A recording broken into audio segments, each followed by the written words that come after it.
Back and bigger than ever, it's the Unofficial 40 from Soonerscoop.com. Now, here's the entire Sooner Scoop crew. Carrie, Josh, Eddie, and Bob. All right, welcome back. It is another edition of the Unofficial 40 podcast. A little bit of a unique edition this week as Eddie Radosevich will join us here at the beginning, and then Josh and Bob will join us later on to hit up the recruiting trail because, ladies and gentlemen, one Edward Lawrence Radosevich III has put on his Big J journalism pants, and he is in Omaha, Nebraska, where he will be covering the College World Series for us here. As they say on the board, can't get your asses off the couch to go cover the women in Oklahoma City, but you sure will drive your asses all the way to Omaha. Good evening. I mean, that's just what we do here. I mean, isn't that why we do the unexpected? Yes. We're going the extra mile. Oklahoma City's too close.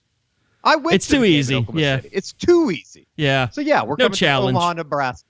And everybody expected the OU softball team to win it all. So Right. Congratulations, ladies. I mean, you did what everybody expected of you. I mean, yeah. I mean, come on. They didn't even run rule the championship series, even though there wasn't a run rule. Yeah, you might have to clarify that there was no run rule. The first one would have been a run rule. Yeah, it would have been. I guess the second one would have been a run rule as well. So technically they did run rule. Well, give it to them. So, yes, you are in Omaha where I am. It is exciting. Who would have thought that, Carrie, if you would have asked me at the beginning of the year if we were going to make 2 trips to Nebraska in the year 2022, I would have said no way. Well, not after the OSU and Texas series. Oh, I mean, no. I mean, and that's kind of like what that's one of the big storylines. By the way, you can go check out the Big J journalism, but Eddie has a fantastic preview of the NCAA men's College World. That's hard to say. Men's College World Series. I was trying to say women's College World Series, but it's not a co-ed. It's just the men. Well, that's the thing, though, because they do put the men's in front. Well, they need to because the women have elevated the sport. I mean, They deserve it. Like, I don't want to hear any of this. Oh, why do they have to qualify it with men? Is it they got to declare pronouns before every at bat too? Like, no, the women have raised. I mean, more people are probably going to watch the women's College World Series than the men's, at least in the first round. Well, I would imagine so. I mean, it's a monster. Women, I mean, softball has become a monster, and especially in Oklahoma City. I mean, it's incredible, the epicenter of the world. And yes, it's the times we live in and all that stuff. But just deal with it. It's a men's College World Series. Sure. No, it's crazy because I think that it's one of the things that has really kind of.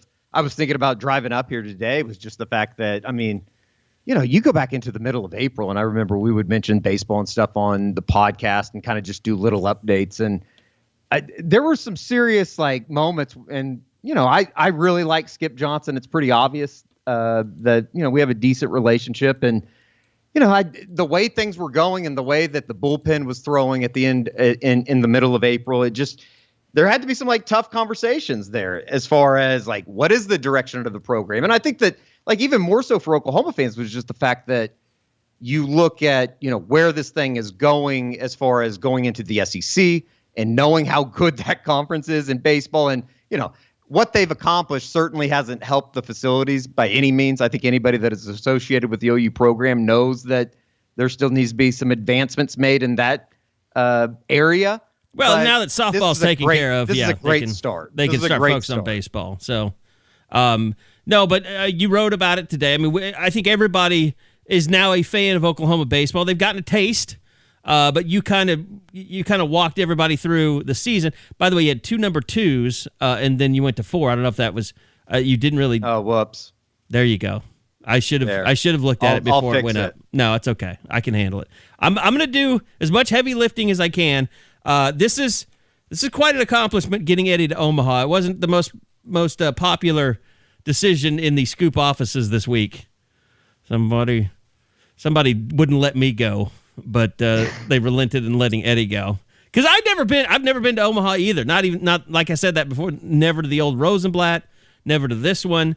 And just after trying to book hotel rooms and seeing the price gouging that's going on, I wanted to go even more.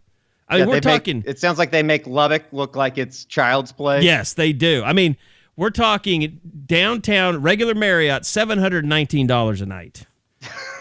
Downtown Residence Inn, $999 a night. Like insane. And Josh was like, "We'll go on to Airbnb because Dustin McComas says that's what he does."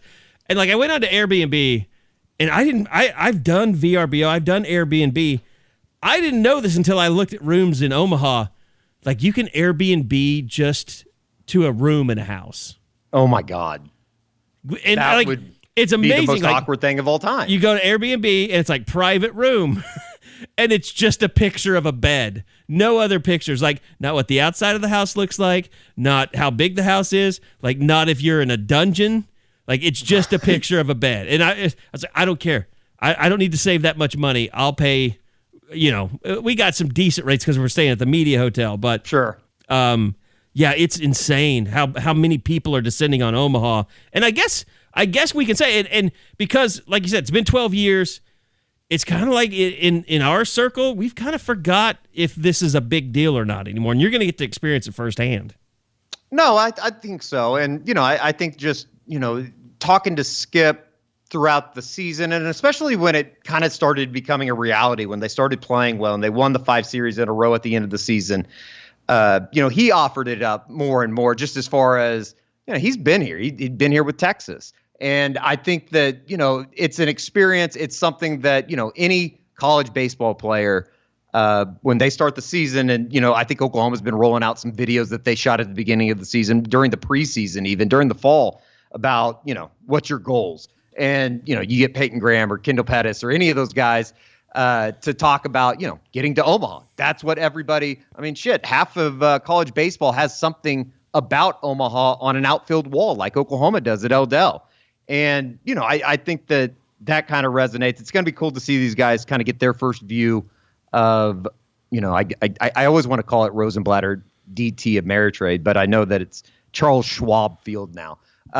But to see them get their first look at it when they get out on the practice field tomorrow is going to be kind of cool. And, I think just personally, just being able to come up here and see it after, watching it for so many years on television. And, Kerry, it's like, it's kind of crazy. I remember OU getting up here in 2010.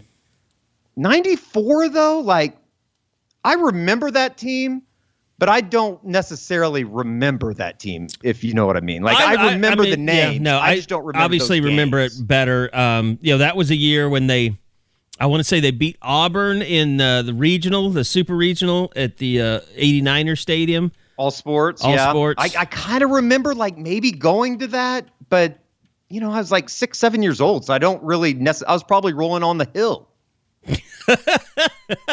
No, but it was a big damn deal. Like, everyone in Oklahoma City was at that game. Everybody had the 25 guys hanging on the same rope T-shirt. It's think. pulling. I think that was you a keep saying signature in every you said that Oklahoma there. home. It's pulling on the same rope. It's 25 guys pulling on the same rope. Yeah. There you go.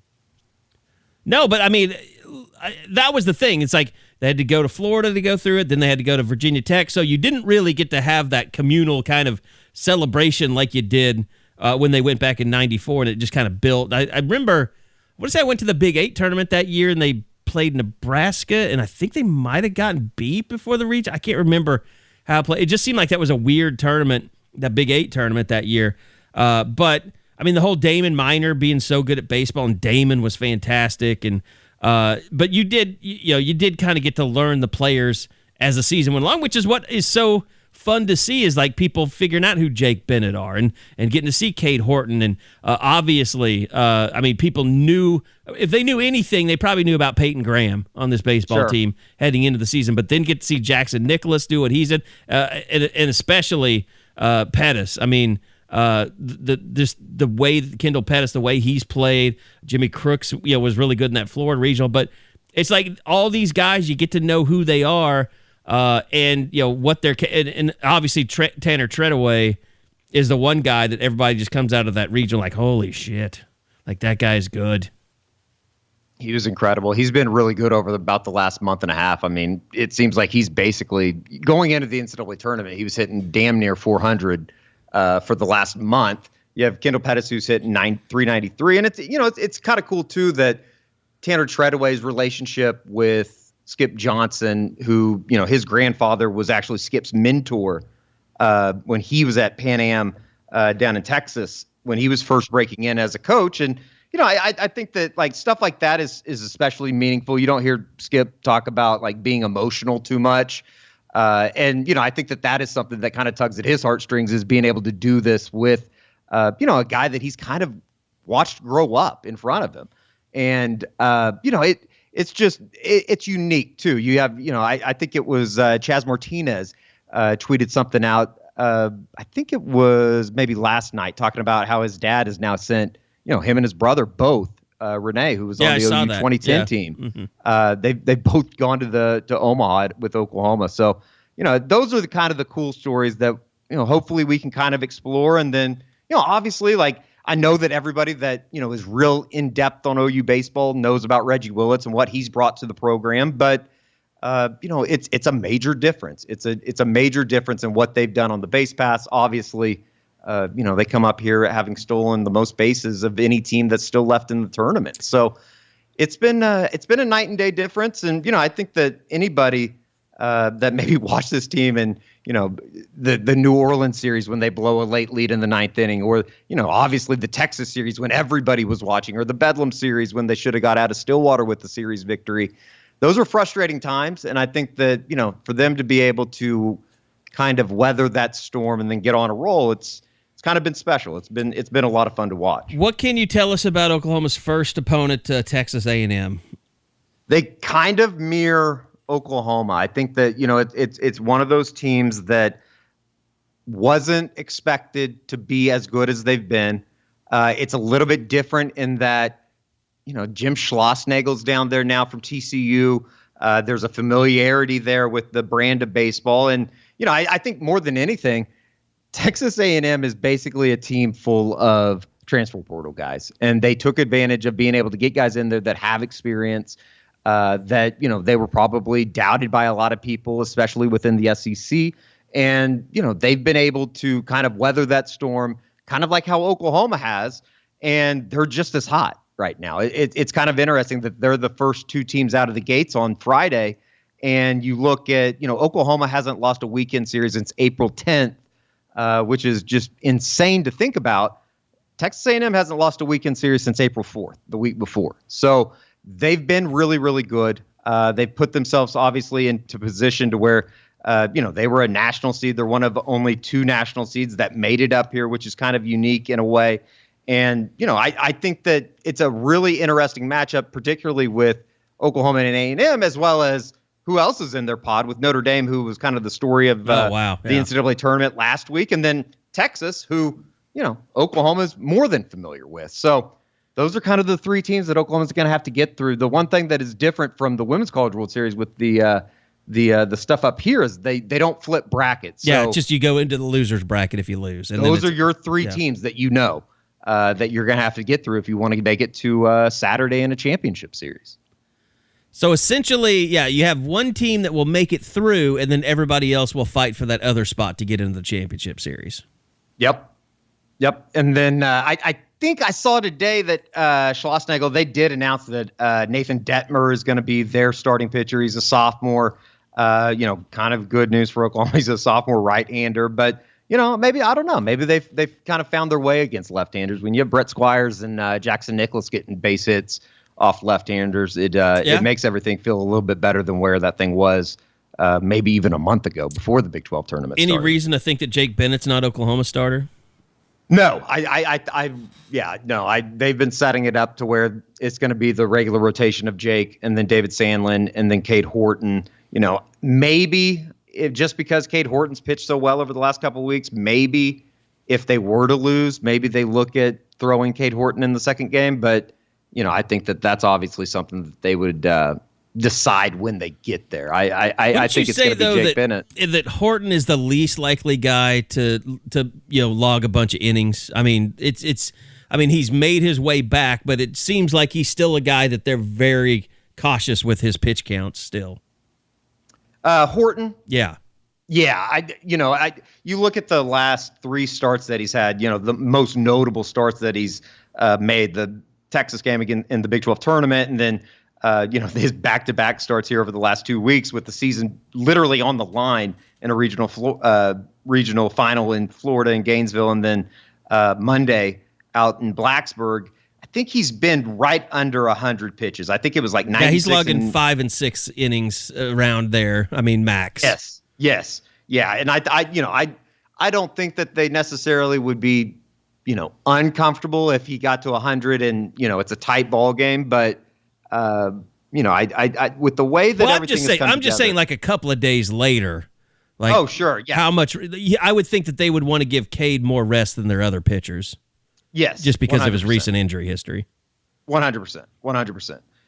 I think that there's probably a little bit of it's easier to make that move in the bullpen with the way that Carter Campbell's been pitching, or a Chaz Martinez, or a Carson Atwood and Ben Abram. I don't expect Ben Abram to eat up a bunch of innings up here, but he's come in and been able to give them quality innings at least. And, I think that if you look back at some of the situations that they were throwing in, midway through the year when they were having all the bullpen problems, the starters weren't necessarily doing their job, and they were having to basically go to the bullpen in the 4th or 5th inning and then basically say, okay, go get the final 15 outs or go get the final 18 outs of a game. And that became tough. And, obviously it certainly helped that they've been able to get somebody like a Trevin Michael really going. I don't think that anybody, when he signed, expected him to be hitting 96 and then breaking off pitches that he has. When you see a kid from Piedmont that ended up at Lamar, I don't think that there's, just on paper, Kerry, I don't think that anybody thought that he was going to turn into the type of closer that he's been over the last couple of weeks. Well, and let me ask you this. I mean, you followed Skip, as close as anybody.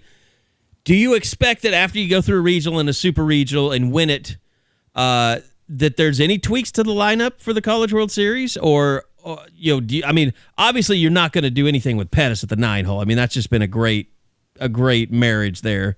But could you see, I don't know, maybe Robertson going up or down? I mean, could you see maybe, trying somebody for Wallace Clark here and there? Probably not. I mean, they've stuck with the same lineup outside of, I want to say, that second game out in Gainesville against Florida, the one that they lost when they put Max McGuire in there to try to get a right-handed bat. They've kind of stuck with everything, and I think they've kind of found a little bit of a balance with Wallace Clark, and he's able to switch hit no matter who's on the mound. They've just been really solid, and I think that finding that balance and finding a way to stick with a lineup has kind of been something that Skip has never done. And with things rolling the way that they are, it's almost like, why touch it now with what they've done? And, I don't know if he's superstitious in any way, but, I think that they probably stick with what they're doing right now. And it's kind of incredible the way that the thing, like, as much as we want to talk about the Kendall Pettises or the Blake Robertson, who was hitting at an All-American clip at the beginning of the year, or, Peyton Graham, who is an All-American or eventually will be an All-American by the end of the year. Like, stories like John Spikerman are just insane to me. Like, he's a guy that literally pinch hit on the Sunday of Bedlam in like the 5th or 6th inning. He had some back injuries, that basically sidelined him throughout the entire fall when he got to Norman. They wanted to try to start getting him in at some point because they knew about his speed. And, he basically pinch hit and then got a couple more opportunities and just kept getting on base and then started making plays out in the outfield. And, it made it easier to have Brett Squires just focus at DH and then put Spikerman out in right. So it's going to be kind of interesting. Like, those stories are kind of fascinating to me, just how well all of that's come together and how comfortable those freshmen are in big spots. I mean, you have Jackson Nicholas getting the game-winning RBI in Florida. You have, Wallace Clark. He hasn't necessarily had just like memorable at bats, but he's had really, really solid at bats, and he's able to handle the bat, to a certain extent of just putting the ball in play. Something that, I think anybody that has followed Oklahoma over the last couple of years, that's been the difference in not making the NCAA tournament. Well, yeah, you look competitive. You look at Nicholas and Squires. They were kind of two of the biggest 2-out rally guys throughout that Virginia Tech series. I mean, they did some impressive stuff with a couple of outs. Let me ask you this: chance you could get a Shohei Ohtani moment from Cade Horton coming up to the plate on an off day? Like in a real game, I would hope that he doesn't get any at bats, just for the fact that means you're probably taking the bat out of somebody's hands that would have a little bit better opportunity getting on base. I mean, I don't know. I think that his full transition, Skip talked about it kind of at the midpoint when they decided to make the move and put him in the weekend rotation. He compared it a lot to Cade Cavalli and what they did with Cade during his freshman year when he played a lot of first base over there. And, it obviously didn't work out. Like his future was always going to be on the mound. It was always going to be a guy that, obviously had really, really good stuff. Now one of the top prospects in the national system. And I think that, without that experience with what they put Cade through, I don't know if they would have been able to make that move with Cade Horton. So it worked out. It obviously is a little bit different because Cade's coming off of Tommy John and they wanted to kind of stretch his arm out. And so they used him over at third base, for the first part of the season. And, it seemed like everything kind of coincided because when they made that move with Cade, that allowed Wallace Clark to step in at third, and he ran with the job. Oh, he's been great defensively. I mean, fantastic. He's excellent. He's a great athlete too. Like I don't really necessarily remember him as a quarterback, but he was really good. Don't see a lot of Holland Hall games though, to be honest. No, I do not. We do not. I just want to tell everyone, I know what you're going to do online and in Twitter, and Eddie, you're a Big J journalist this week. You're not an influencer. I just want to don't be asking about, getting hammered in the stadium and checking out the concession stands. He's got work to do this week. So just try and be a little courteous and a little understanding. Yeah, don't make me do things I shouldn't. That's on you all. No, that's on you. The collective of Omaha. No, you're Big J journalist now. You can't blame other people for your own problems. Well, I thought that's what Big J journalists do. They just blame everybody else. That's what Christine Brennan does all the time. Well, I mean, look, you wrote a novel for your first piece on the site. I wanted to come out hot. You did come out very hot, other than your numbering scheme was off.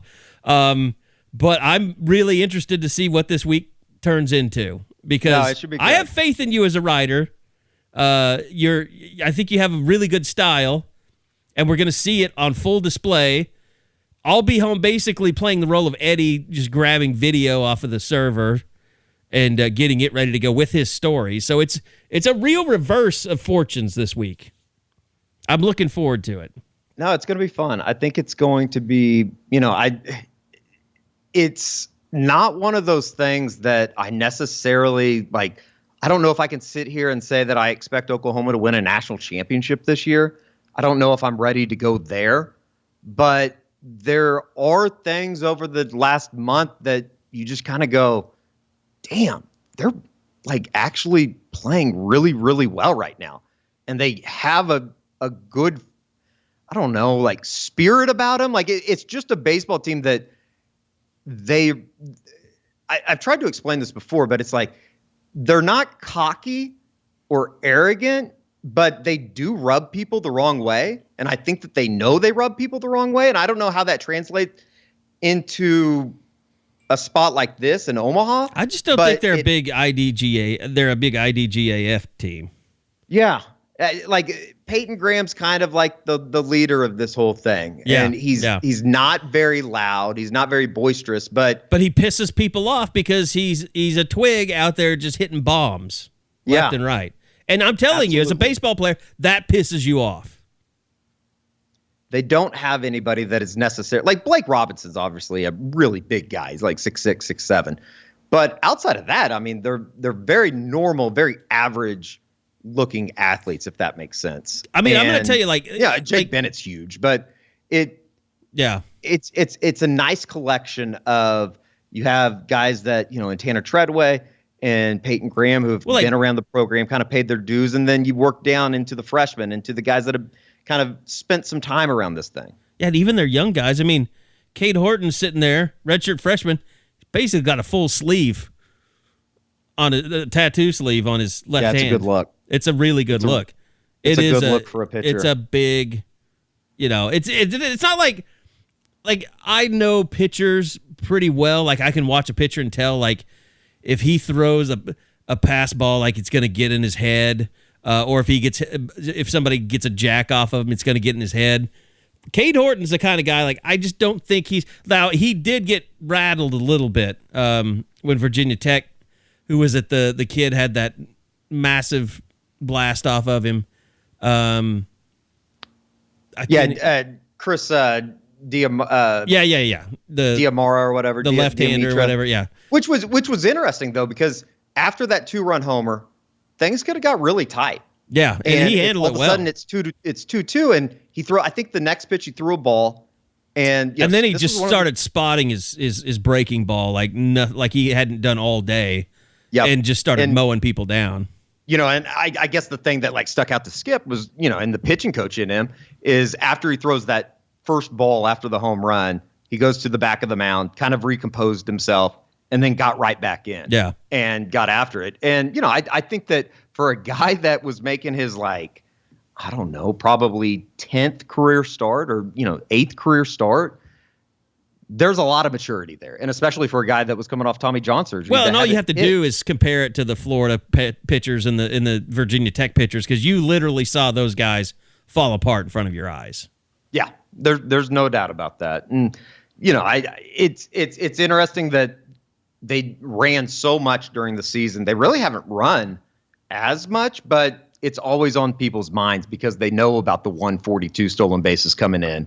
And I think that, that certainly helped in Florida. They had I think it was the balk on Sunday that put runners in scoring position. That led to the Nicholas play that their fans got pissed off about. Yeah. And then it's all kind of come together. And, it's kind of the cliche line of they're hot at the right time, but it's so true. They've been able to get out of big spots. They've been able to get out of jams when pitchers have gotten into trouble.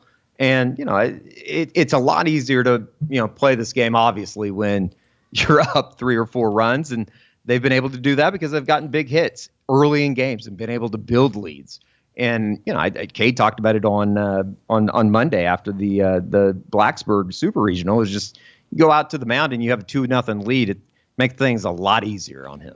Well, you are there. You just arrived. It's Wednesday night. We'll probably air that. Well, we're going to do Josh and Bob on Thursday, so we'll mash it all together for one big pod. But you'll be hearing this on Thursday. Just kind of give people a glimpse, everything that goes on, what the schedule is leading up to the first game for Oklahoma. Yeah, so Oklahoma, basically tomorrow is media day on Thursday up here. Everybody will have an hour on the field.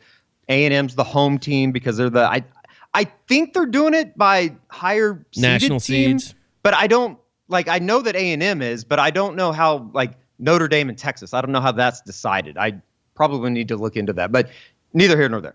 Thursday, they get out on the field. A&M's out on the field first at 9 a.m. OU's on the field at 10 a.m. We'll be able to talk to Skip and some players afterwards at 11:15 as part of their quote unquote media day.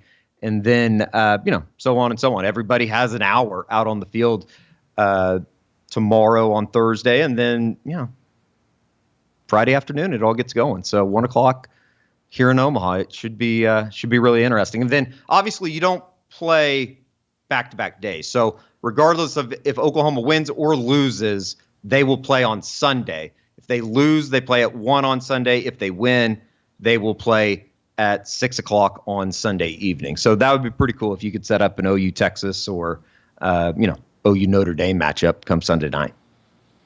Yeah, I mean, it really is a murderer's row of, if you could pick teams that you wanted to play, you almost hit them all. Maybe I don't know, old school people, you'd want OSU in there, obviously. Sure. But. Well, it's just the whole thing is just, it's kind of crazy too because of the OU and Texas SEC connection now. I'm sure that's going to be a big storyline as far as especially the OU Texas A&M Texas, Notre Dame pod because, 3 of the 4 teams technically will be SEC teams here in a couple years.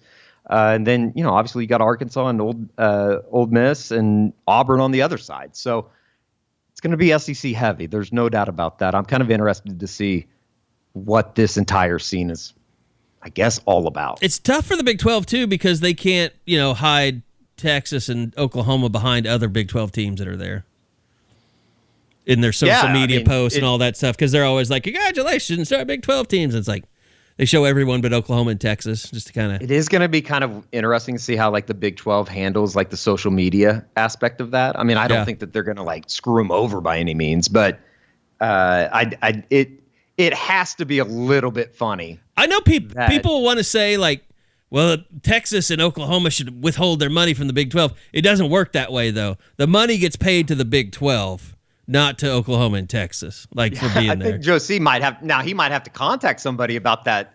Hey, where's that check at? Hopefully they're doing direct deposit. Well, if they both make it to the championship series, maybe they should just bargain that, that's their buyout for the SEC. That would be beautiful. Just piss off Bowlesby, get him drunk one night, and just get him to make it make a gentleman's bet. I mean, I would imagine that the Nebraska fans up here, the hometown fans, probably aren't too big fans of the Big 12 anyways. I'm sure that there could be a riot. Well, they hate Texas. For sure they hate Texas more than Oklahoma. I mean, I think Nebraska fans, if they're going to be in attendance, they're going to be rooting for Oklahoma just because there's always been that cordial relationship. And they hate Texas because the second they put back on the clock in the last time they played in the Big 12 was that Colt McCoy threw it out of bounds. Oh, yeah. They still remember that. What was that, 09, 010, 2010? Had to be 09, I think. Yeah, it would have been 09 because Texas went on to... 2010 was the last Big 12 championship, right? And that was OU and Nebraska. Nebraska, yeah. They jumped out to the 14-0 lead, and Kenny Stills had a big day down at Jerry World. So, I mean, it's going to be a lot of fun. I hope for the fans' sake that OU does well. I hope for our budget's sake that OU goes 2 in barbecue. Well, I can start prostituting if I need to.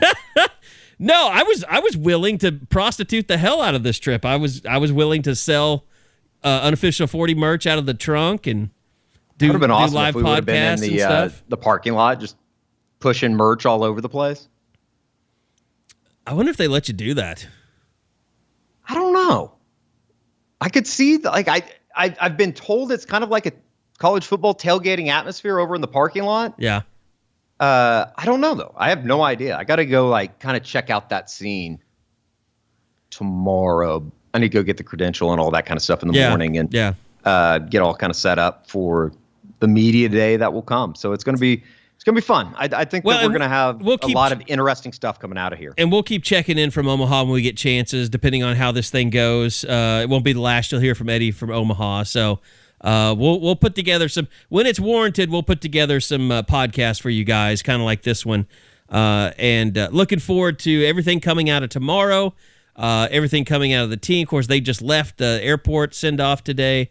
Looked like it was pretty well attended. A lot of people up on the concourse of the base of Eldell, getting autographs, sending off the players. So a lot of support for the players, and I know it's an exciting time for Skip and his staff. And shout out to our guy Ryan Gaines because he's really enjoying this as well.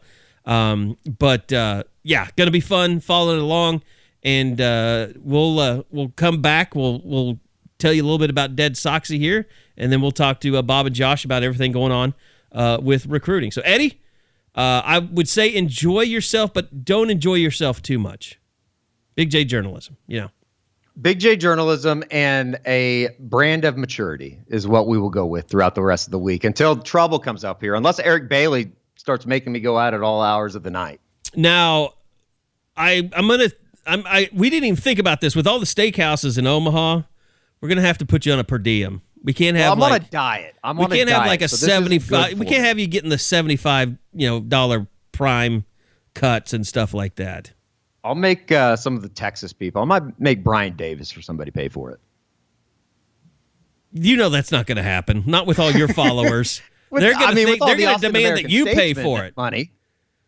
I mean, you're the influencer of the year in Oklahoma. They're going to expect that you have all kinds of cash. Just like that's what Josh and I were trying to figure out the other day. Like, how much money do you have?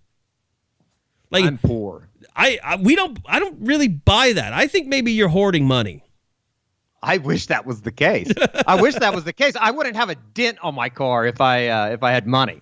See, I think that's but maybe the I'll act. come across some money. I think you dented the car just to make it look like you don't have any money. I need to go get dinner with Warren Buffett. He might make me eat a child, but we will get some money by the end. Well, he doesn't own the Tulsa World anymore, I guess. So, if Bailey's not going to be wanting to have dinner with him. I don't know. Is that the only guy you're going to have to run with? Or are we in the Tulsa World? Is the Oklahoman up there covering it? I don't know. Like I would imagine that they're sending somebody, but I really don't know. I haven't talked to Aber or anybody. Maybe Jacob Unruh? I really don't know. I would think that they'd send somebody. Anyway, no, Eddie, gonna enjoy the coverage, and trust me, Josh is gonna demand a lot out of you. He's laid down the gauntlet that this is a productive trip. So I will be here to help in any way that I can. Wish I was there with you, but we at some point want to open up the studio someday. So it's better that I not go. So anyway, back on the other side, we'll talk to Josh and Bob about recruiting. But Eddie, enjoy tomorrow. Look forward to the coverage from Omaha. Will do. I appreciate it. I promise I will make you guys proud this week. I promise. It's going to be a lot of fun. All right, want to remind you guys, our great sponsor, Dead Soxy, having their Father's Day sale going on right now. I know Josh is now with us, and I know, Josh, you're a big fan of the Dead Soxy. You've got your packet sent to you, and probably even, like me, have gone in and gotten even more.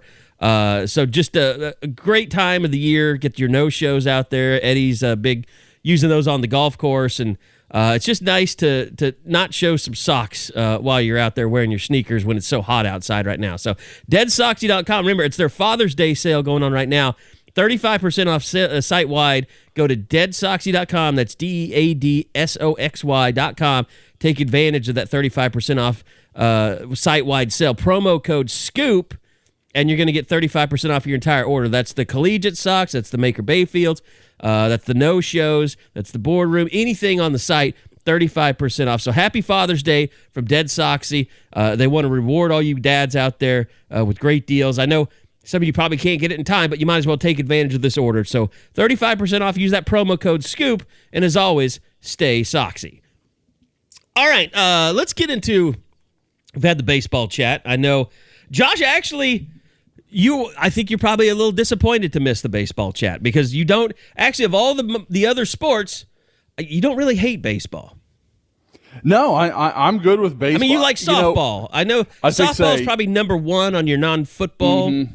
Yep. Because it's probably above basketball even, isn't it?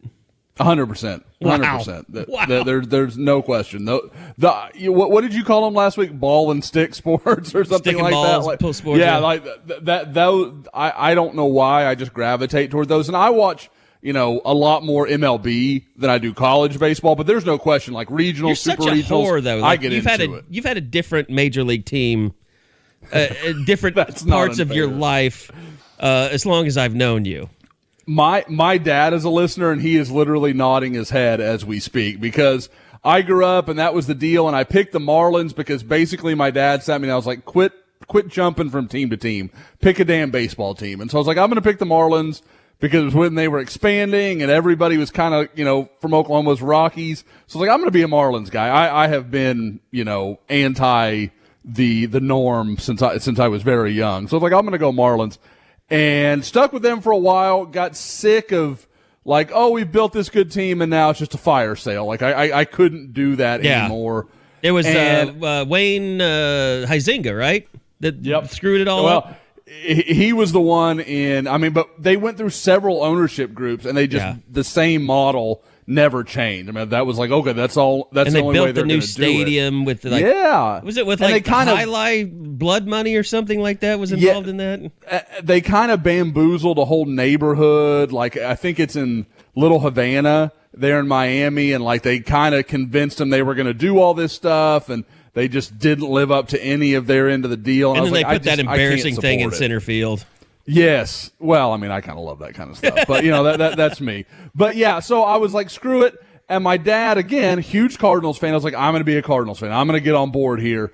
And then I just, like when you try something and you just don't connect to it, like I wanted to, like I tried and I couldn't get there. And it was kind of right as the Astros were becoming watchable baseball. Like I'd gone for years. Mm-hmm. Well, I'd gone for years to Astros games when they were terrible and made fun of, like they had the sign out front. It was like Hunter Pence. And I told Tiffany, I was like, you're shitty when Hunter Pence is like your big stadium guy. And then, of course, he goes on to win like 2 World Series. Yeah, he becomes the centerpiece of the San Francisco Giants besides Baumgartner's.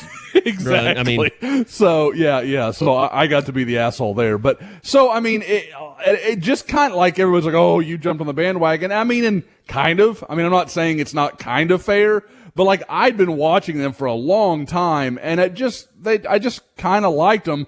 And everybody's like, well, don't you, like have a problem? No, the fact that everybody else hates them more only appeals to me. Like that, I'm like, okay, now I'm all in because everyone hates them. You like the heel aspect of being a Astros yes, fan. and rightfully hates them. They have every right to hate them. Astros fans that are like, try to defend it. No, stop. Like, it was bad. It's ugly. It's not good for anybody. But you know what's crazy though is like the trash can thing drove everybody nuts, and it was others were accused, Yankees were accused of things, but then did you see the John Boy media thing where the Yankees had figured out who was it, the pitcher that was like when he would look at third when he was in the stretch, they knew it was a fastball, and they just teed off on him, and everybody's like, oh, that's such great baseball, that's awesome, they diagnosed his pitches. Like it's kind of the same thing. I mean. Like Carrie, like, but you're not using cameras and stuff. So I get 100%. It.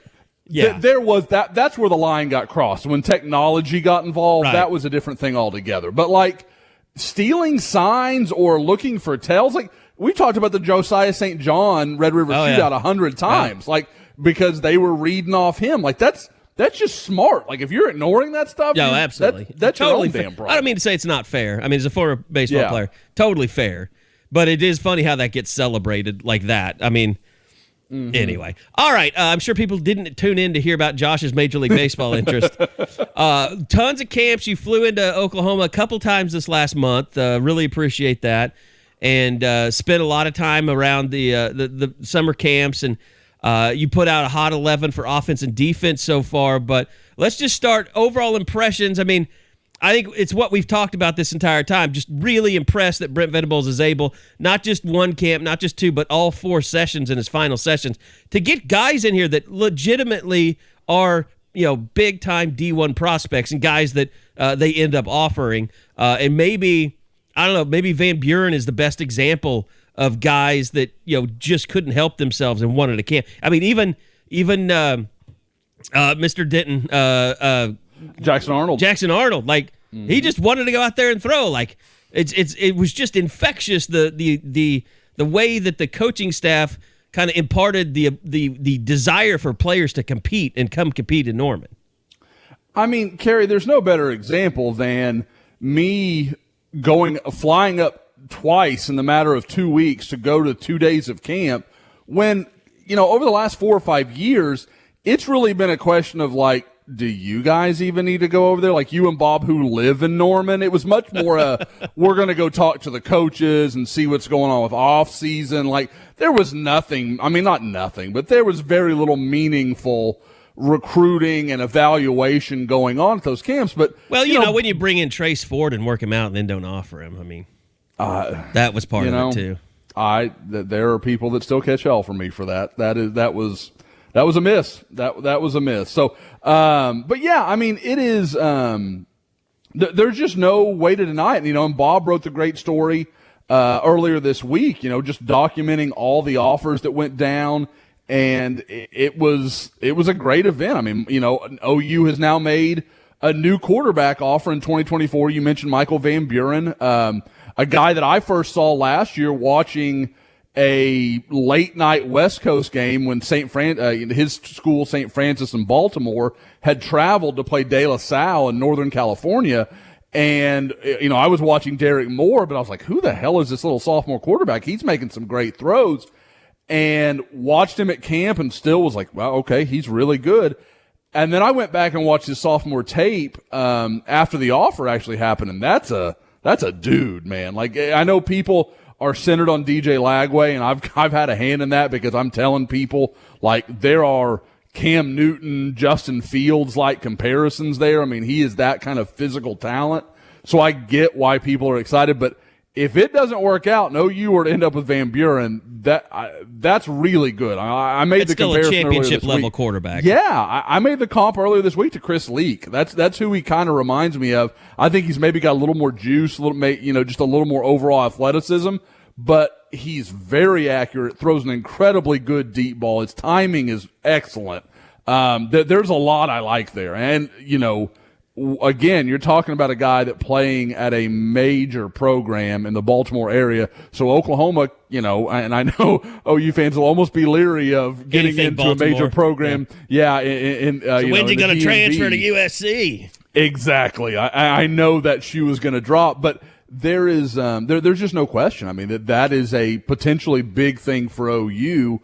I mentioned the same school that Derek Moore, the big-time defensive lineman that was a long-time OU commitment last year, was a St. Francis guy as well. They've got multiple more Division I guys this year and the coming year. So that's a good program to be in at. But, I mean, like I said, you just run down the list of all the guys that picked up offers, one of which, in Keon Brown, the 2023 receiver, has already committed. So, I mean, it's not like a deal where, these guys came in from all over the country, got their OU offer, and then went back home. Like, there's a lot of guys that got offered. I think the final total right now is 18, and I think a few more still could.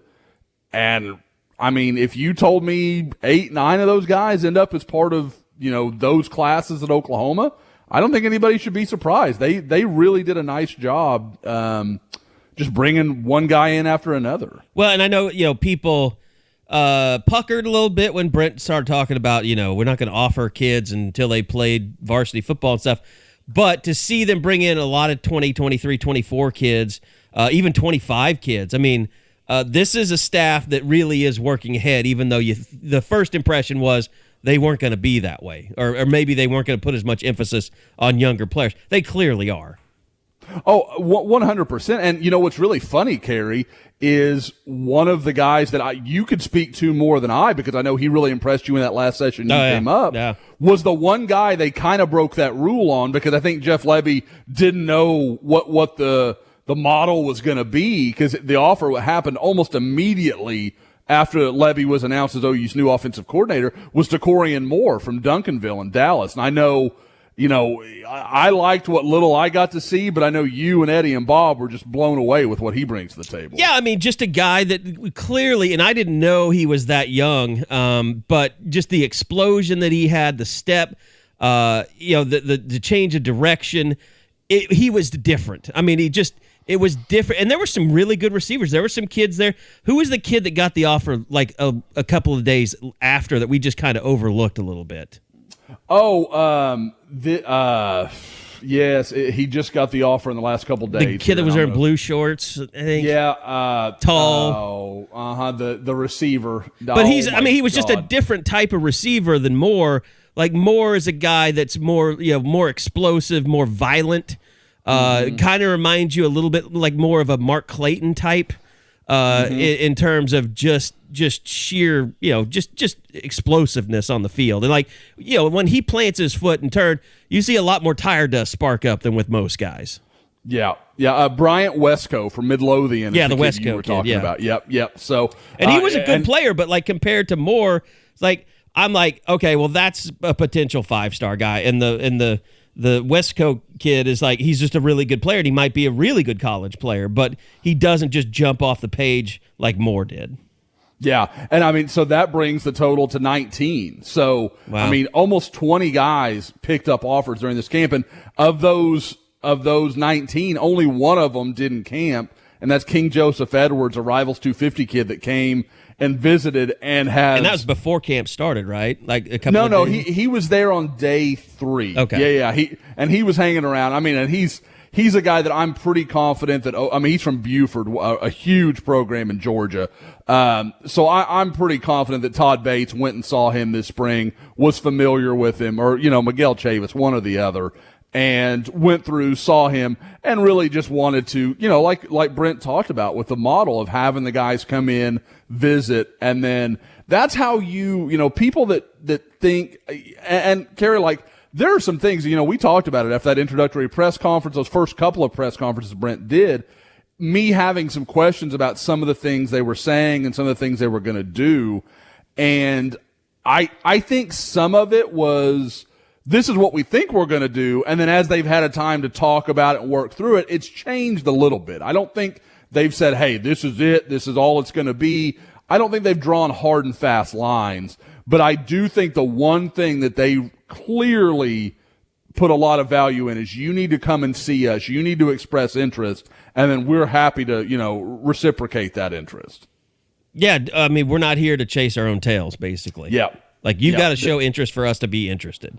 I mean, DJ Lagway, I mentioned Lagway a little while ago. He came up and just hung out for 2 days on campus. I mean, that is people are trying to write Oklahoma off with him. I've had to talk a few people on the board off the ledge. OU is, I went and did that interview with him, and I put him on the spot on camera, and I said, hey, and there are some things. You were the star of his little documentary series. Yeah, to look behind the curtain a little bit, like, there are a few things I'll go over before we start rolling. Like, hey, okay, what are we looking at? What visits do you have coming? Because sometimes it'll have changed since we last talked, or just something that wasn't even there will, have come up. So we'll go over some stuff and just kind of make sure I hit the high points. But we had not discussed his top 5 and, anything along those lines. And I just put him on the spot and said, hey, man, throw me a wink if OU is going to be in that top 5. And he didn't hesitate for 2 seconds. I didn't really think he'd do it.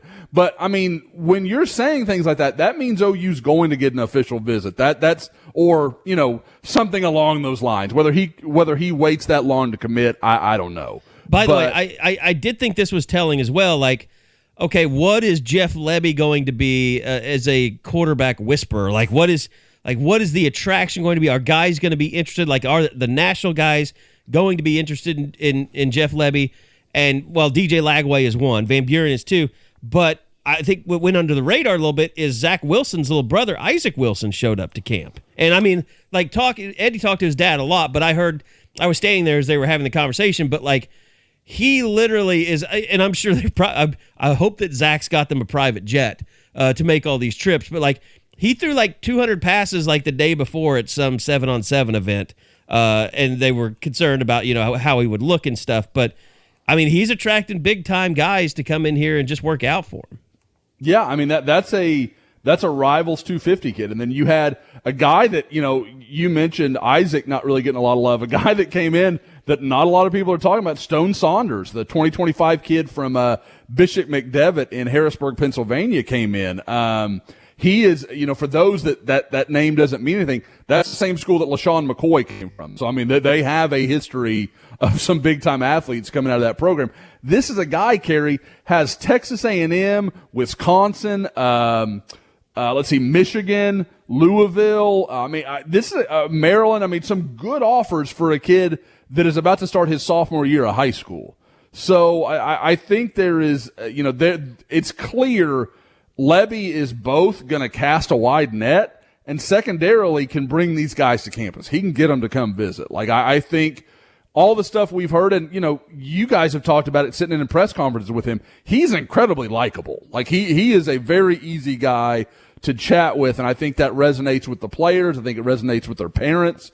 And he's just, I know some listeners out here are going to like this because it's right up my alley, but he's an offensive lineman, man. We're good to talk to. We're good people like that. So, we got O-line love. But, I mean, that really, Lebby is, I think you're dead on. And even, some young guys, a couple of young guys in state that I really liked, Grady Adamson, the kid from Deer Creek that I've talked about a lot, I think that's going to be a guy. When I watched him at camp, that's a Power 5 quarterback. Dude, happen. I'm really intrigued by the Carl Albert kid.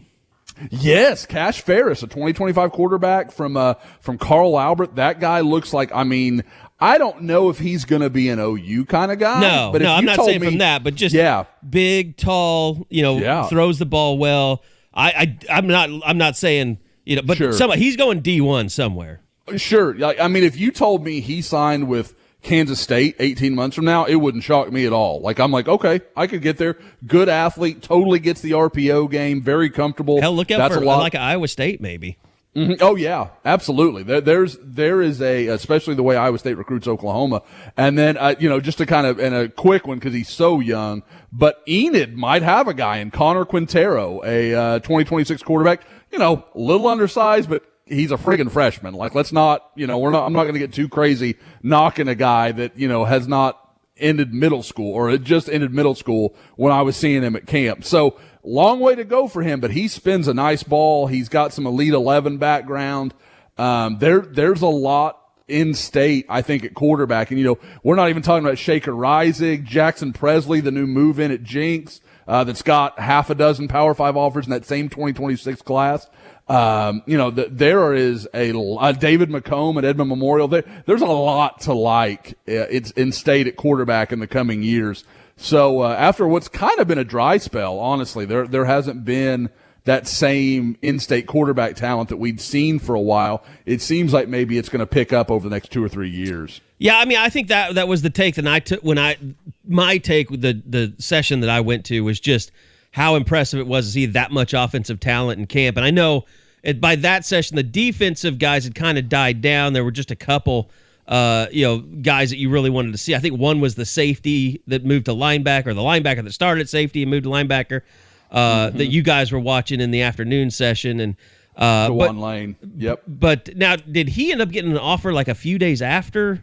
He did. Okay. And I don't want to correct myself. Because you were shocked that he didn't get an offer at camp. Yes, I thought he was a no-doubter. The second I watched him, and I tried to relay this story, but it's better to do in this medium than in the written word. But we're watching him, and I want to clarify something. I called him DeJuan Lane. He told Bob it's DeJean, although it's Dejuan. So I just for anybody out there that's. He told Bob word for word that it's DeJean or something like that. I read it, so I'm guessing at what Bob was phonetically putting out there for me.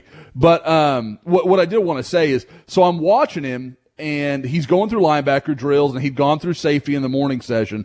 Well, as I'm watching him, I see him start doing bag drills, and he's right there. Danny Stutzman was really involved. He's there the whole time. And, this is a kid that stands next to Stutzman and doesn't look like a little kid. He is legitimately 6'3", 205 pounds, a big, good-looking kid that's just going into his junior year. Well, he starts going through bag drills, and I see him just shuffling, just back and forth, and Stutzman takes him through it a couple times, and Ted Roof, of course, is watching it closely, and I see Stutzman look at Roof like, damn, that's a guy right there. And so I was like, okay. This offer is going to happen. It surprised me that it took a couple days. What Lane explained to me was they wanted to go over his grades. They checked him a little bit. I think maybe they didn't know a lot about him yet. So they did a little due diligence, and once that all cleared, then he had an offer.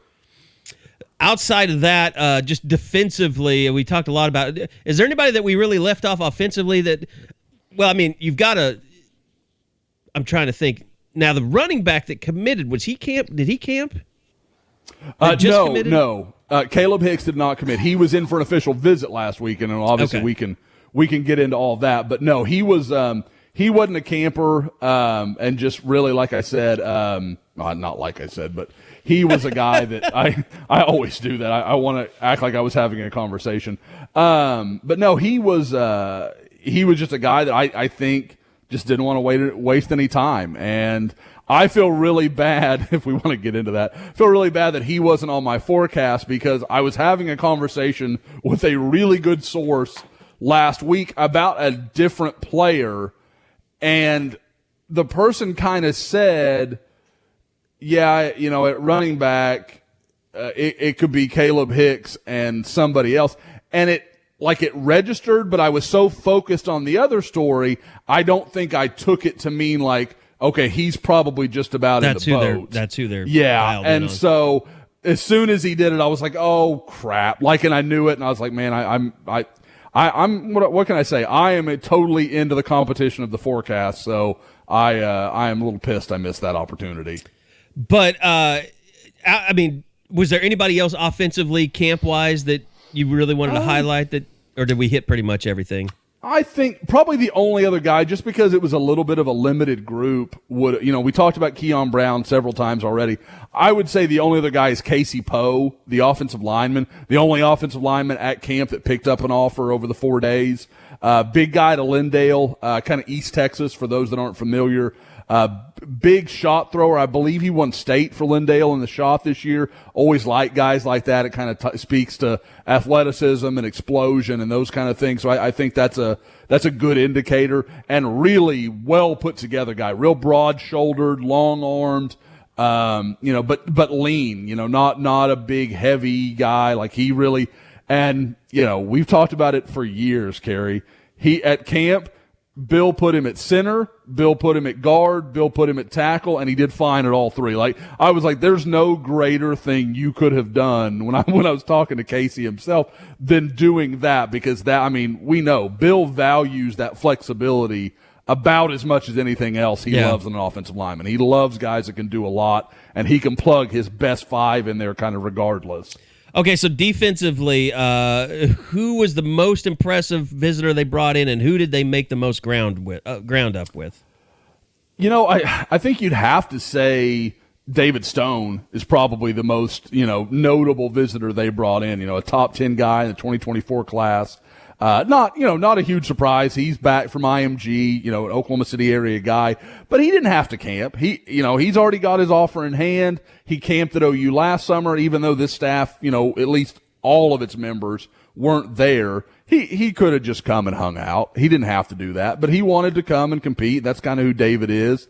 And, I think he was the most notable guy, but as far as guys who picked up offers, I would be hard pressed to go against Kelvion Riggins, the 2025 guy that showed up on day one from South Oak Cliff in Dallas.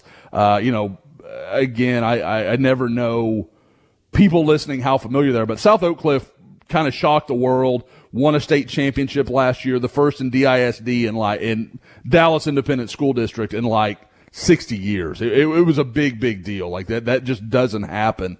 And so they helped them to a state title. Linebacker, super athletic, looked really great, really well put together kid. They also on the same day offered Devon Keys from Aledo, and they were going one after another. And Keys is really impressive, kind of more of a linebacker safety hybrid type, while Riggins, you're like, that's going to be a dude. I mean, he's 6'1", 205, 210, and cut up, and is, like I said, hasn't started his sophomore year of high school. So he's going to be a monster in time. But yeah, those were the ones, as just off the top of my head, that really caught my eye. All right, so let's talk a little bit about commitments. We've already talked about the Hicks kid, but other things that are out there. Also, I think we need to talk about this UCF transfer running back as well. Obviously, somebody that Jeff Lebby was familiar with from his days there. Yeah, that is just a really interesting little addition. The interesting question is he a scholarship player? Because it's my impression they don't have that spot to give.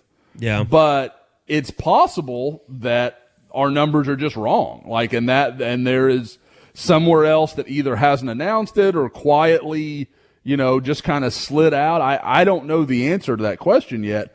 But if that guy's a walk-on, you're talking about a heck of a good walk-on that knows your system, probably can come in and take some snaps for you early, and adds to that depth where you're not relying so heavily on two young guys like Javonte Barnes and Gavin Sawchuk. I mean, you can really let them kind of grow into it, and and maybe they take those steps and they take those reps, and that's fine. That's great, but they don't have to do it. It's more of they earned it then, hey, man, we've got to give somebody these snaps because we don't want to wear Marcus Major and Eric Gray down.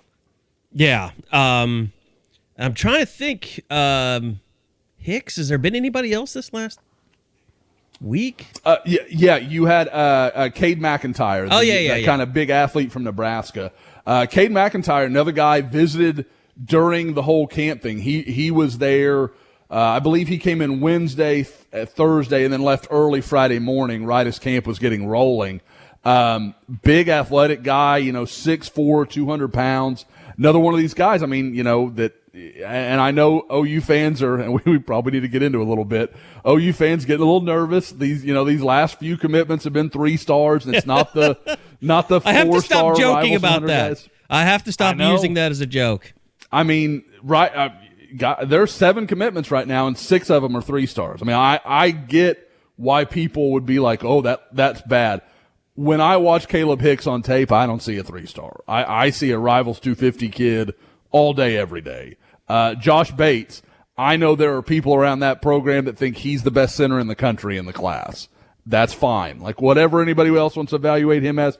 And Keon Brown, you'll never convince me that's not a top 150 guy in the country. Like, 6'3", 180 and can run. Like, I'll take him 8 days a week. No problem. So, like, and I mean, and well, the problem here is this: Brent Venables and his staff, they don't have the track record at Oklahoma. Yep. To evaluate and be right on their evaluations. Like, they just don't have the benefit of that. So it's only time that's going to make you say, "Oh, I don't care if he's a 3-star," because this guy was a 3-star and he was pretty damn good. Yep. There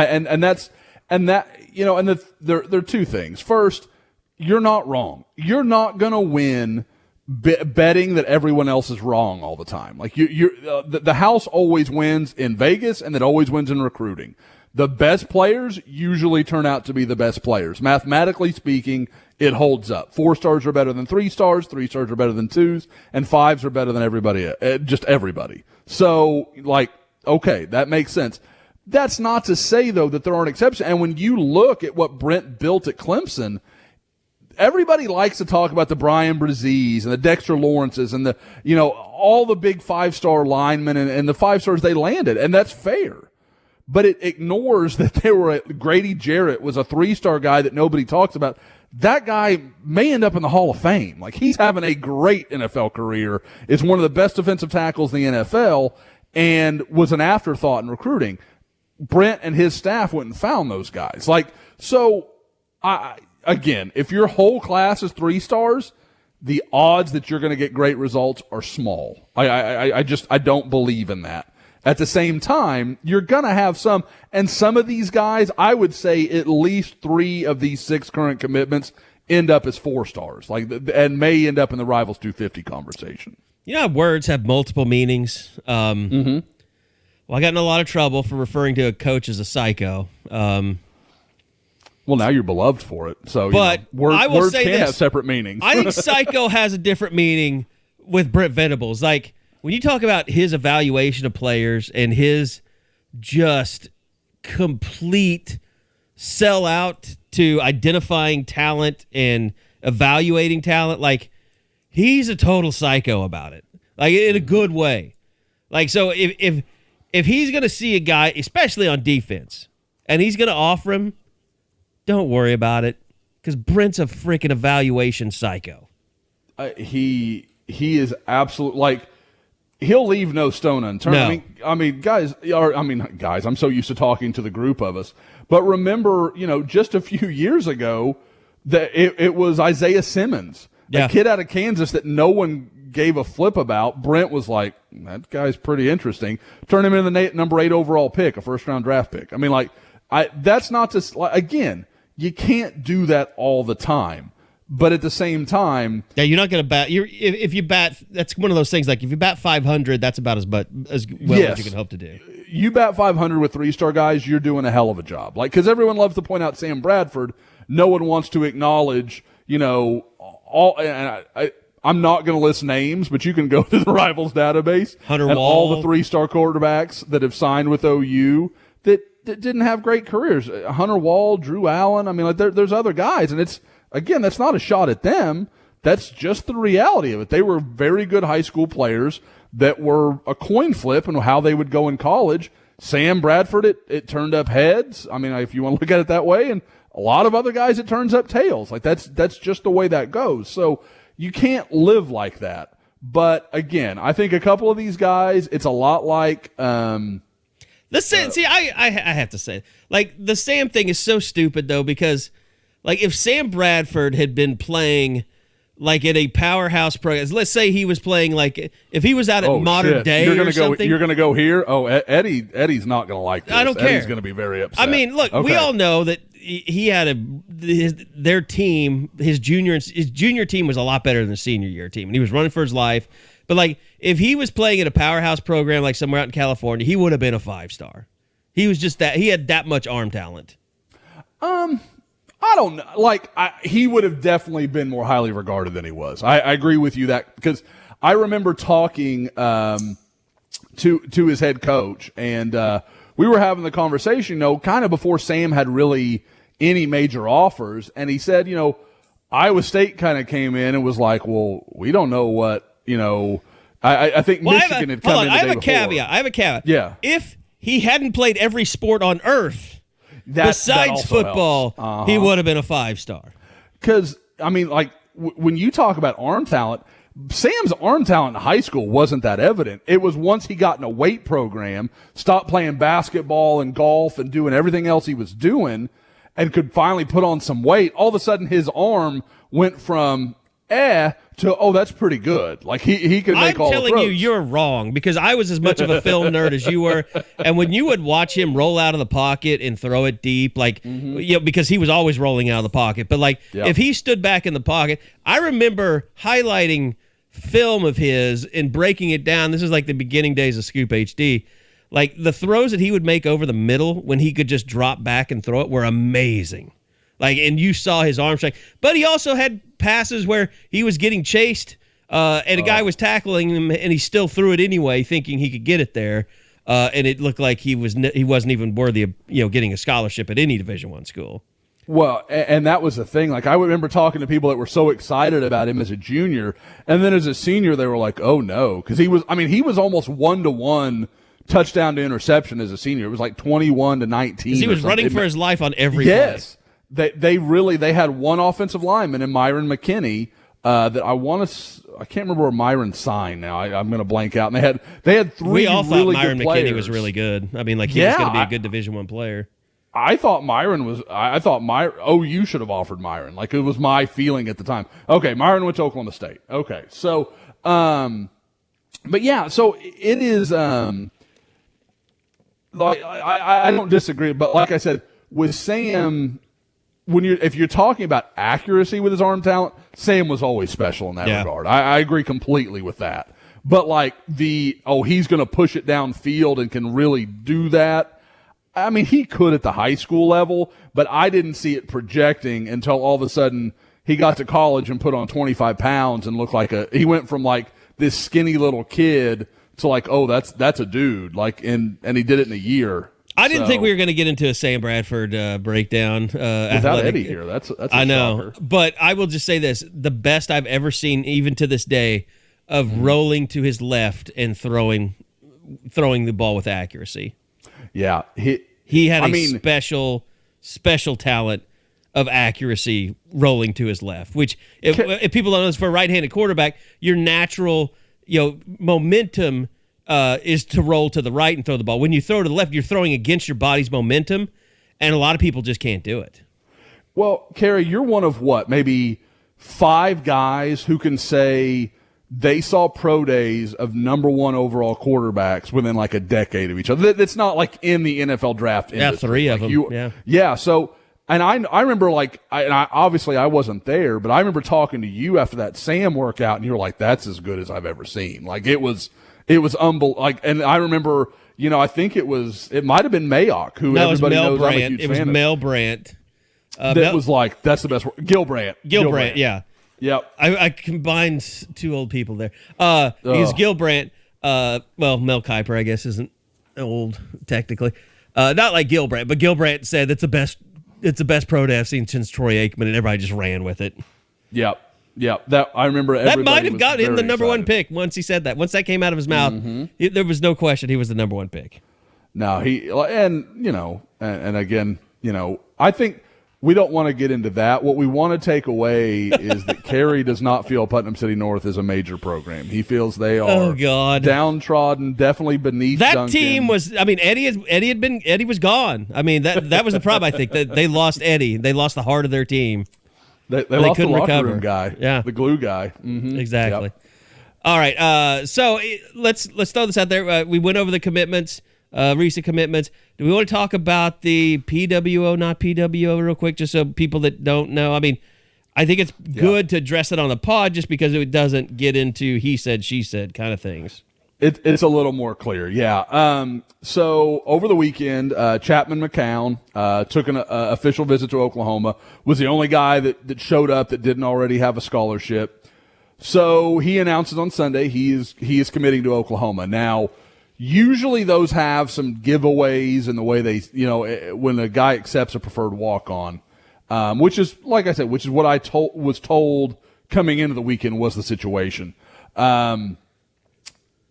Usually you'll see, like, I'm going to continue my academic and athletic career at Oklahoma. Like, it's not like I'm accepting a scholarship offer. I'm so excited to commit to coach. Like, it's just worded a little differently. And if you've read enough of those little, the notes apps or whatever they choose to put them on, you know what they look like. Oh, wow. Edward Radosevich. Eddie calling in right now. He heard. Trouble. He knew. His all right, you're on the pod. What's the problem? I've been arrested. No, I was just kidding. Nothing. It was nothing important. I had something else to tell you. Okay, I'll call Eddie, you when we're done. We're pretty close to being done. There's been some Putnam City North slander, Eddie. Eddie, you can't hear Josh, and you won't be able to hear Josh. I'm just telling you right Son now. of a. We just had listen to the pod, Edward. 10-minute Sam Bradford discussion, and now he's trying to say that I'm slandering Putnam City North. So, well, that's terrible. I said that here's the gist of it. The reason that Sam had a bad senior year is because you had left, and they lost the locker room because you weren't there anymore. That's exactly right. That's exactly what happened. So there, I stuck up for you. No, that is true. He did say that. Mm-hmm.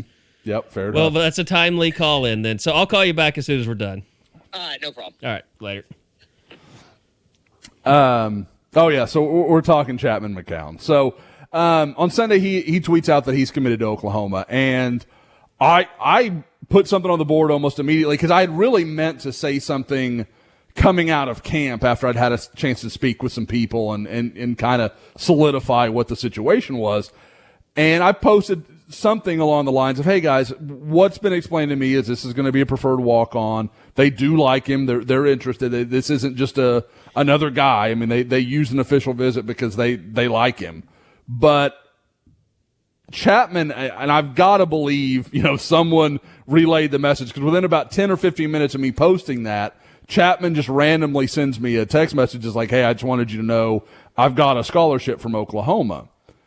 And I was like, oh, okay. And so I checked around with a few sources, and it was kind of he and Brent Venables have a the bond. Families are very close. Yes, I talked to somebody, and I think that I don't know exactly like if he was one of Brent's neighbors over the years, but the families have stayed very close since he was in Norman last time, and and I know that Brent really values that kid and wants to. It's just like you said, he got an official visit without a scholarship, so that tells you something.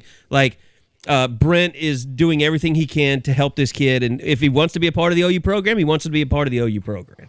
Absolutely, and so. And again, I mean, as a preferred walk-on, you're getting a really good one. I mean, this guy has multiple offers already. This isn't normal. This isn't usually the way it plays out. Usually a guy will take a PWO like in the spring of his senior year, not at this point. So, but anyway, so what was explained? And so I kind of was like, okay, let me check around. And it was kind of I don't think that's the plan, but there's such a familiarity between Chapman's family and Brent. There was kind of maybe something happened. But as I dug through it more through the week, it just sounds like he has a scholarship of some kind. Yeah. I do not think well, it but is a you know, when you're a football preferred walk-on, that implies that a scholarship will be available Sure. if you become a key member of the football team, basically. And, I read in an article, and I can't remember where I read it, but Chapman said something, when someone kind of pressed him on it, it was like, and honestly, I didn't want to, because then it turns into like, I'm being the hard-on his day. Like, he's excited, Hardo. he committed. Yeah. That's a bad terminology to use. No, I went for hard-on because, you're being a dick. Like, it feels like you're being a dickhead. And so I was like, I don't want to push that one. So I was like, I'm just going to let that be. But I know he talked to someone else, and it was kind of a, we're going to keep the status of that scholarship between Coach Venables and I. Like, so he knows the score, and, and it's fine. And and again, people, you pointed out, the other people pointed out, he announced every scholarship that he had. So, and he never announced one for Oklahoma. Exactly. And you really think a kid from Norman's not going to announce an OU scholarship, even if he didn't grow up an OU fan, which he has acknowledged. So I don't know what's the deal in Norman, but I can't think of the last Norman kid. That's not fair. Parker Andrews, his teammate at Norman North, definitely an OU fan. He's the kid that famously was throwing the horns down while taking the picture with Tom Herman. So that was yeah. Very, very, very popular move on the board. But other than that, Norman kids like Ryan Broyles didn't grow up. He grew up a Texas fan. There was all these. There's always the Norman guys that just weren't into OU for whatever reason. Well, I think most of it is they don't want to stay in this town their whole lives. Yep. So, like a lot of Norman kids go to school in OSU. They just and Stillwater kids, I'm sure. A lot of them come to Norman just to get out of Stillwater. Can relate. So, no problem. All right. Anything else that you want to get on? I'm now worried that Eddie can't check into his new hotel because there might be something wrong with the credit card authorization form or something. No. I'm just having bad things going through my head. The only two things I did want to say, we talked about Caleb Hicks, obviously now an OU commitment. Chapman McCown, we covered that situation. Lewis Carter visited last weekend as well as an official visitor from Florida. I haven't heard much on that. I think OU's got a chance there, but I would think if they were really in it, I would have heard a little more than I've heard so far. But the two visits I heard did go very well were Colton Vasek, the defensive end from Austin Westlake, who has now moved into the Rivals 100 as a big time end. Yeah, they're really big on him. And Cole Adams, the wide receiver from Owasso. I talked to Cole a little bit early in the week, and he was just like, it was absolutely unbelievable. He just, you could tell. And that's a big really change for him, himself. right? Like it's a little bit of a turnaround from what you were feeling earlier. Yes, and because when I went up to interview him right after he was offered, there was kind of this is either going to go one of two ways. Like, he's going to dive in with OU, or he's got that offer and now he can be like, that's, I wanted to prove that I had the offer. Yeah. And so I think it's pretty clear he's pretty big on OU right now. One more guy to ask you about, we didn't talk about, the tight end from Allen that we were all impressed with. Devon Mitchell, yeah. It's not going to take a long time when you look like that, because that morning when he tweeted out he was coming, some of these kids are so tough because I've talked to that kid for 6 months now. Like, he knows me. I've sent him pictures from camps. Like, we talk, I would say bi-weekly probably, just kind of catching up, shooting the bull, and didn't say boo to me about the fact he was coming up to OU camp, and he tweets it out. I'm like, dude. He's like, oh, my bad, man. Like, they just don't think of that stuff. But as soon as he tweeted it out, I texted in our group, and I was like, well, he'll be an offer. Like, there was just no question. He is so immensely talented. Yeah. 6'4", 210, incredibly long and you arm. can see him just becoming a monster. Like, oh, yeah. I love me some tight end man love, man crushing.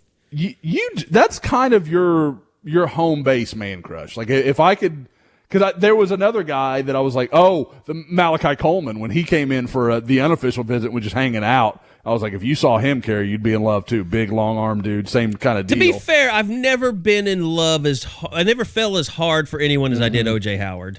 Yeah, that was. It was understandable. Uncomfortable? Well, I was going to say uncomfortable, but understandable. It's true too. I mean, like there was, if you remember that day, you got pretty flush. I don't think it was because of O.J. Howard. Oh, they thought I was going to die when they took us in to talk to.